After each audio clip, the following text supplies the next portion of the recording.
Mes très chers amis, nous sommes Erev Shabbat Kodesh, Parashat Acharemot, Kedoshim, deux parachutes cette semaine. Premier parachat est Parashat Acharemot.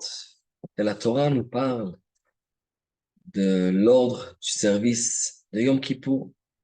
Yom Kippour, c'est le jour le plus saint de l'année. La Torah nous dit qu'à ce moment propice, la personne le plus saint dans le peuple juif, le Kohen Gadol, va pénétrer dans l'endroit le plus saint du monde entier, le Kodesh et Kodashim, et il va faire la Avoda, service spécial que seulement le Kohen Gadol a le droit de faire ce travail, ce jour spécial de Yom Kippur.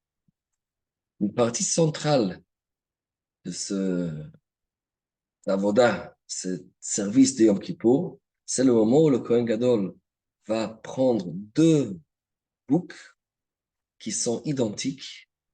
Et la Mishnah de Masechet Yoma nous donne des détails, doivent avoir la même taille, la même couleur, doivent être achetés ensemble. Vraiment, doit être exactement identique. Et il doit faire un goral. Il doit faire un tirage au sort. Un de ce bouc va aller à l'Hachem. Ça va être un korban, sacrifice classique, l'Hachem. Et l'autre bouc sera l'Azazel. Ça va pas être abattu d'une manière classique, mais plutôt on va faire quelque chose de spécial avec ce bouc, on va le sortir dehors du camp et on va mettre tous les avérotes, tous les péchés du peuple juif vont aller sur le dos, sur la tête de ce bouc et on va le mettre l'Azazel dans le désert. Évidemment, c'est des sujets qui ont besoin de beaucoup d'explications, mais la manière comment on a décidé chaque bouc où ça va aller, boucle Hachem, boucle Azazel, ça a été fait avec un tirage au sort. Un goral, très mystérieux. On ne va pas choisir. Kohen Gadol, je devais prendre deux goralotes, deux morceaux de bois. Plus tard, ça a été des morceaux en or, mais ça a été gravé dessus un Hachem, un Azazel.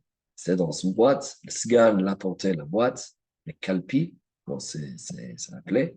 Il met la main, il ne regarde pas, et il met une main sur chacun de deux boucs. Un c'était à droite, un c'était à gauche. Et comme ça a été fixé quel bouc était la chaîne, quel bouc c'était la Azazel. Mais il y a un détail dans cette procédure qui est intéressant. J'ai lu le Pasuk Perek, Tetzain, Pasuk Tet, Pasuk Yud. La Torah dit comme ça, Veikri Vaharon et Asaïr, Asher Allah alav hagoral Hashem, Vasaou Khatat. Aaron va rapprocher le bouc que le tirage au sort, que le sort de l'Hachem est arrivé sur lui, Vasaou Khatat. Et Rashi explique, je lis le langage de Rashi, Shemaniach hagoral alav, lorsque le Kohen Gadol va poser le goral, poser ce morceau de bois ou de l'or sur la tête du bouc, Koré alav, il doit, Koré l'Hachem, il doit dire le nom, Vomer l'Hachem Khatat, il doit dire l'Hachem Khatat. Ça, c'est un Khatat pour Hachem. Et le Mishnah nous décrit que ça, c'était une des fois que le Kohen Gadol devait prononcer le nom d'Hachem avec ces quatre lettres, Yud, Kevavke, ce qu'on n'a pas le droit de faire en dehors du Beth Amikdash. Et lorsque toute l'assistance a entendu comment le Kohen Gadol a prononcé le nom d'Hachem, Kohanim ve'a'am, Omdim ba'asara, Kshaishon, Shem Hashem, quand ils ont entendu comment le Kohen Gadol prononce le nom d'Hachem de Shaut Torah, le Korim, Mishtachavim, ils devaient se prosterner vraiment à plat et ils ont crié Baruch Shem pour Dr. Labaed. Ça, c'est quelque chose que nous, on recopie, on refait dans la Avoda de Yom Kippur, partie de la Avoda qu'on fait dans la Chazara de Moussaf de Yom Kippur. C'était vraiment la Hashem Khatat. Par contre, ça c'est pour le Saïr Lachem. Pour le Saïr Azazel, il n'y avait pas cette cérémonie-là. Saïr Lachem, il devait prononcer, il devait dire, il devait poser le goral. Pour le Saïr Azazel, le deuxième bouc, il posait le goral sur la tête bouc, mais c'est tout. Il n'avait pas besoin de prononcer quoi que ce soit, pas besoin de dire, rien du tout. le Admour de Satmar avait l'habitude de faire le commentaire suivant. On disait, on voit que pour rendre une korban l'Hachem, pour faire quelque chose, élever le bouc en tant que sacrifice, pour faire l'acte qui va être macrive, qui va rapprocher cet animal pour Hachem, un acte qui va nous élever, il faut l'action, il faut une parole, il faut des efforts. On a besoin de faire toute une cérémonie pour pouvoir élever, pour sanctifier ce qu'on est en train de faire. Par contre, si c'est une question de la Azazel, si c'est pour faire des choses qui ne sont pas liées à la Kedusha, à ce moment-là, ça arrive tout seul. On n'a pas besoin de faire des efforts. Ça se fait automatiquement. Pas besoin de faire des efforts. C'est une leçon pour nous, en général, dans la vie. Si on veut avancer, il faut faire des efforts. Si quelqu'un lâche ses efforts, automatiquement, il tombe. Il n'a pas besoin de faire des efforts pour tomber. Il tombe tout seul. La même idée, on voit à la fin du parasha de Masechet Yoma, qui est le Masechet qui parle de Yom Kippour. La Mishnah nous donne l'image, quelqu'un qui veut faire Teshuvah. La Mishnah nous dit, Ma mikve metaeret atemeim, af hakadosh baruch hu metaeret Israël. Comme le mikve, c'est quelque chose qu'on rentre dedans et ça rend pur quelqu'un qui était dans un état d'impureté. Hakadosh baruch hu aussi, il rend pur quelqu'un qui fait Teshuvah. Fait référence au roman de Yom Kippour, spécial Yom Kippour, c'est le jour de Teshuvah. Hashem, c'est un mikve.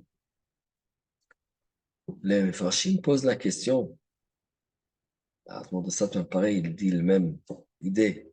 Il dit, on sait qu'il y a plusieurs sortes de mikveh. Il y a deux catégories d'eau qui peut rendre une personne pure. Il y a un mikveh, effectivement, et il y a aussi quelque chose d'autre qui s'appelle ma'ayan, c'est-à-dire une source d'eau naturelle. Ça aussi, une personne qui rentre dans une source d'eau naturelle, pareil, il a purification. Ça aussi, ça peut purifier la personne. Un mikvé n'est pas une source d'eau naturelle, c'est l'eau de pluie qu'on a ramassée. C'est un endroit, évidemment, pas dans un keli, dans un ustensile, dans une fosse, dans la terre. On l'a creusé, on l'a préparé, on l'a cimenté. Et ça, c'est un mikvé. Pourquoi la Mishnah a comparé le tahara, la purification de Yom Kippour et de la Teshuvah et d'Hachem à un mikvé? On aurait pu utiliser l'image de Mayan, une source d'eau. Et halachiquement, une source d'eau a encore plus de tahara qu'un mikveh. C'est la même idée. Pour s'approcher à Hachem,